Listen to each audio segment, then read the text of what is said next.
4% తగ్గాయి. ఆంధ్రప్రదేశ్లో కూటమి ప్రభుత్వం ఏర్పడ్డాక గత 2 ఏళ్లలో అన్ని రకాల నేరాలు 14.10% మహిళల మీద నేరాలు 6.9% తగ్గాయని హోంమంత్రి వంగలపూడి అని తెలిపారు.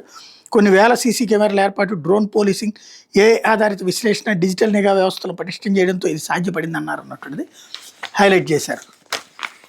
ఇకపోతే సాక్షి వచ్చేటప్పటికి ఆక్వాపై అల్టిమేటం అంటూ నెలాఖరే గడువు, జూలై 1 లేదా 2న రైతులతో కలిసి ఆందోళన, చంద్రబాబు సర్కార్కి మాజీ సీఎం వైఎస్ఆర్సీపీ అధ్యక్షుడు వైఎస్ జగన్ హెచ్చరిక. 2014-19 మధ్య చంద్రబాబు హయాంలో యూనిట్ విద్యుత్ ₹3.85. ఇక ఇప్పుడు జోన్ లోపల రైతులకు సబ్సిడీ కత్తిరింపుల బెదిరింపు. వారం క్రితం ఇచ్చిన జీవో RT 169 క్లాజ్ నెంబర్ 4లో పవర్ ఫ్యాక్టర్ PF నిర్వహణపై రూల్. ఆక్వా రైతులకు విద్యుత్ సబ్సిడీ కట్ చేసే కుట్రలు. అప్పడా ఆమోదం అనుమతి లేకుండా ఫీడ్ ధరల పెంపు.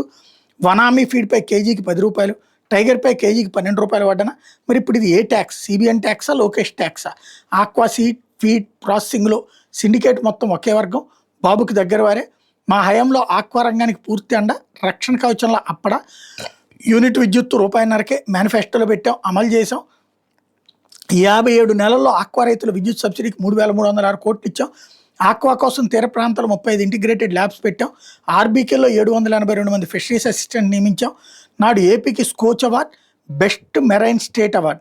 రొయ్యల ఉత్పత్తి ఎగుమతుల్లో దేశంలోనే ఏపీని నెంబర్ 1గా నిలిపాం. ఏపీ ఫిష్ ఫీడ్ యాక్ట్ 2020 అమలు. ఆక్వా కంపెనీలు రైతులకు జవాబుదారీగా ఉండేలా చర్యలు. జగన్కి సమస్యలు చెప్పుకున్న ఆక్వా రైతులు, ఏపీ ఫ్రాన్ ఫెడరేషన్ ప్రతినిధులు వాళ్ళ సమస్యలను సావధానంగా విని భరోసా ఇచ్చిన వైఎస్ జగన్ అన్నటువంటిది హైలైట్ చేశారు. అంటే సర్పై అత్యంత